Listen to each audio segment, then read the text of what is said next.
Selamat datang di Hogwarts Great Hall Podcast, tempat di mana fakta seputar dunia sihir dibedah dan diramu menjadi pembahasan yang menarik dan mendalam. Oke, hari ini kita akan membahas satu sosok yang, seringkali cuma jadi catatan kaki dalam sebuah kisah besar.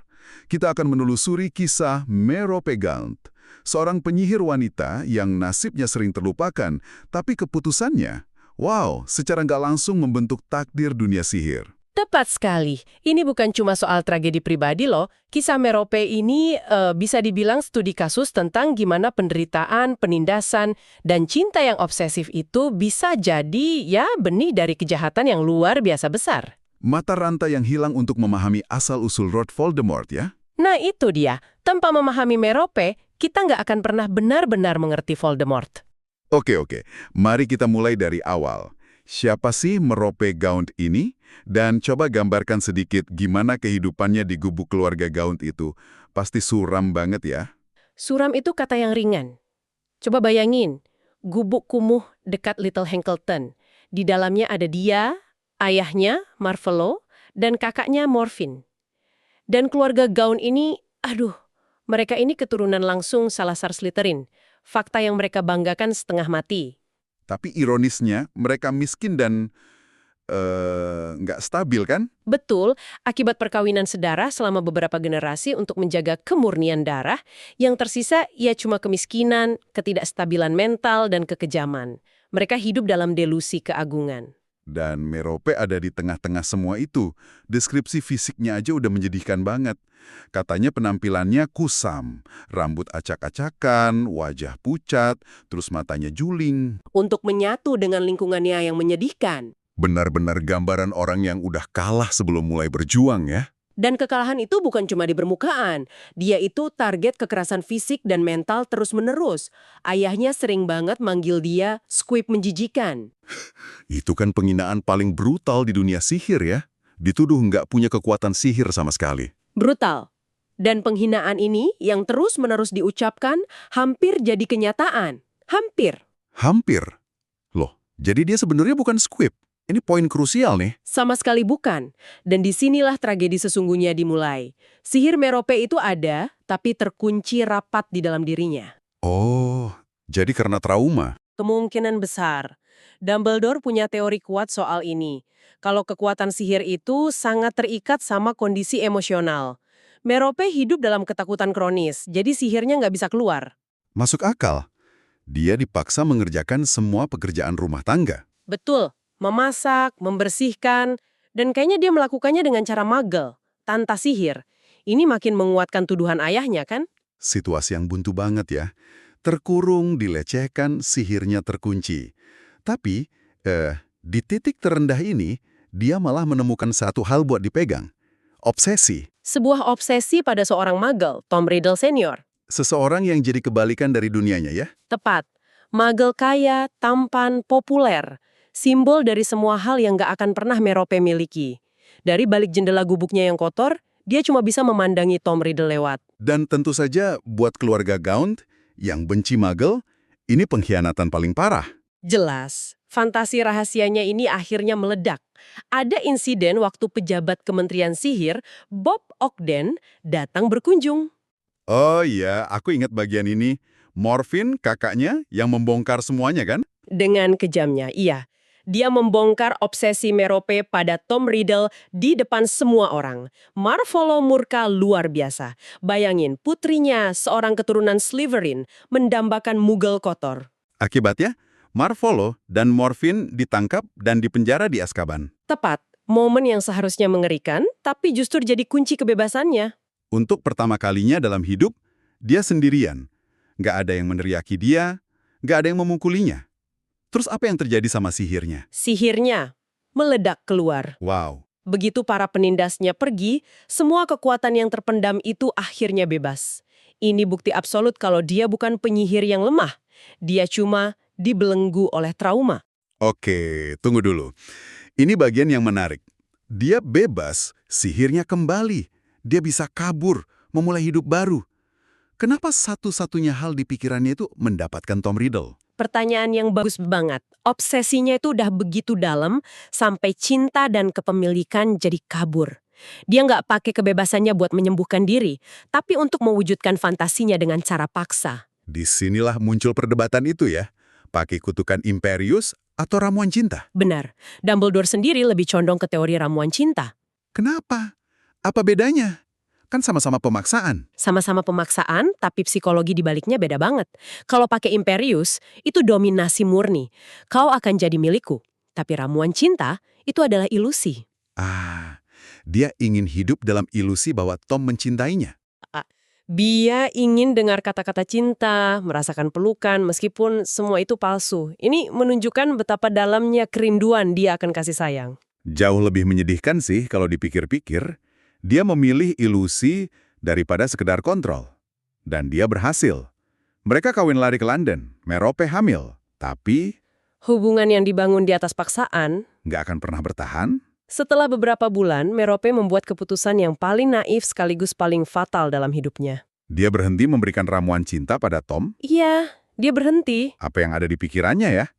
Apa dia berharap Tom sudah benar-benar jatuh cinta? Atau mungkin berharap keberadaan bayi mereka akan cukup menahannya? Kemungkinan besar keduanya. Dia mungkin berpikir setelah sekian lama bersama, mungkin sedikit perasaan tulus sudah tumbuh. Atau dia nggak akan mungkin meninggalkan wanita yang sedang mengandung anaknya. Logika yang sangat manusiawi, tapi lahir dari keputusasaan. Betul, dia lelah hidup dalam kebohongan. Sayangnya fondasinya itu pasir, bukan batu. Dan begitu sihirnya hilang, fondasi itu runtuh seketika. Runtuh total. Bagi Tom Riddle, momen itu seperti bangun dari mimpi buruk. Wanita yang selama ini dia cintai, tiba-tiba jadi orang asing, penculiknya. Dia langsung kabur, kembali ke keluarganya, dan gak pernah noleh ke belakang lagi. Dan Merope ditinggalkan, hamil, sendirian, patah hati. Terus gimana nasib sihirnya yang baru saja meledak itu? Patah hatinya begitu dahsyat, seolah-olah menyedot kembali semua sihirnya. Keputusasaan itu memadamkan sihirnya. Dia bahkan gak mau lagi mengangkat tongkatnya, bahkan untuk menyelamatkan hidupnya sendiri. Dia menyerah pada dunia sihir.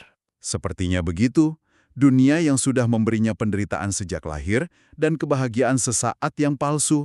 Tapi dia harus bertahan hidup kan setidaknya untuk bayinya. Tanpa sihir, tanpa uang. Dia menjual satu-satunya peninggalan berharganya, Leontyne Salazar Slytherin. Artefak tak ternilai, dia menjualnya ke Caractacus Burke cuma seharga 10 galeon. 10 galeon. Itu kan murah sekali. Sangat-sangat murah. Ini menunjukkan betapa putus asanya dia. Dia udah nggak peduli lagi. Cerita ini benar-benar nggak ada harapan sama sekali ya? Nggak ada. Pada malam tahun baru 1926, Merope yang sekarat tiba di sebuah panti asuhan Muggle. Di sana, dia melahirkan seorang putra. 1 jam kemudian, dia meninggal. Permintaan terakhirnya cuma untuk menamai putranya kan? Tom, seperti ayahnya, Marvolo, seperti kakeknya. Betul. Dan dia berharap putranya akan tumbuh tampan seperti ayahnya. Permintaan yang terkabul. Tapi, nah disinilah kita sampai pada inti pembahasan kita. Kematian Merope bukan akhir cerita. Tapi prolog dari cerita yang jauh lebih gelap, warisannya. Tepat sekali. Putranya, Tom Marvolo Riddle, tumbuh di panti asuhan itu tanpa pernah mengenal cinta. Dia adalah produk dari persatuan tanpa cinta, didasari kebohongan dan paksaan. Kekosongan emosional yang ditinggalkan ibunya itu yang jadi kanvas kosong bagi Voldemort. Persis. Hipotesis Dumbledore yang paling kuat kan itu, kalau saja Merope memilih untuk hidup, kalau saja dia berjuang dan mencurahkan kasih sayang pada putranya, Voldemort yang kita kenal mungkin tidak akan pernah ada. Cinta seorang ibu. Bisa menjadi sihir yang paling mendasar. Tapi Merope memilih kematian. Dan Tom Riddle dewasa, saat tahu kisah ibunya, dia nggak simpati. Dia malah jijik. Dia memandang ibunya sebagai penyihir lemah yang menjerah. Ironi yang mengerikan. Dia malu pada ibunya.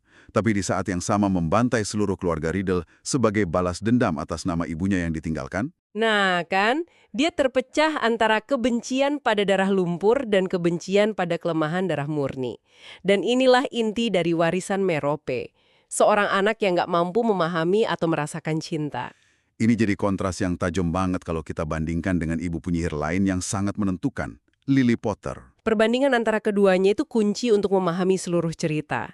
Di satu sisi, ada Merope, ibu yang tersiksa, yang memilih mati meskipun putranya akan membutuhkannya. Keputusannya untuk menyerah itu meninggalkan kekosongan yang diisi oleh kegelapan. Di sisi lain, ada Lily Potter, ibu yang juga dihadapkan pada kematian. Tapi dia memilih mati untuk menyelamatkan putranya. Pengorbanannya bukan tindakan menyerah, tapi tindakan cinta tertinggi. Dan tindakan itu menciptakan perlindungan sihir kuno yang begitu kuat. Sesuatu yang nggak bisa dipahami Voldemort. Satu ibu meninggalkan warisan kekosongan, ibu yang lain meninggalkan warisan cinta yang menjadi senjata. Jadi pertarungan antara Harry dan Voldemort itu pada dasarnya pertarungan antara dua warisan ibu yang sangat berbeda ini. Benar sekali. Dan siklus tragis keluarga Gaunt ini, ironisnya nggak berhenti di situ. Voldemort kan punya seorang putri, Delphine. Lah, iya juga. Ini menjadikan Merop secara anumerta seorang nenek. Dan warisan penderitaan, obsesi, dan kegelapan itu terus menetes ke generasi berikutnya. Delphine juga tumbuh sebagai anak yatim piatu, mengulangi pola kerinduan yang sama dengan Merop. Gila. Jadi setelah kita bedah semua ini, kisah Merop Gaunt itu jauh lebih besar dari sekedar cerita latar. Dia epicentrum dari tragedi ini. Korban yang tersiksa sekaligus pemicu dari sebuah malapetaka besar. Dan itu meninggalkan kita dengan sebuah pertanyaan yang cukup berat untuk kalian renungkan. Jika tindakan Merope lahir dari keputusan asaan yang ekstrim, seberapa besar tanggung jawab yang ia pikul atas monster yang lahir dari tindakannya itu? Di mana batas antara menjadi korban dan menjadi penyebab. Dan yang lebih penting, ini menunjukkan bagaimana luka satu orang, jika tidak disembuhkan, bisa menjadi racun bagi seluruh dunia. Sebuah pengingat bahwa rantai trauma hanya bisa diputus dengan pilihan yang berbeda. Pilihan yang sayangnya tidak pernah bisa diambil oleh Merope Gaunt. Pembahasan yang sangat dalam. Terima kasih sudah bergabung. Sampai jumpa di podcast HGH selanjutnya. Sampai jumpa!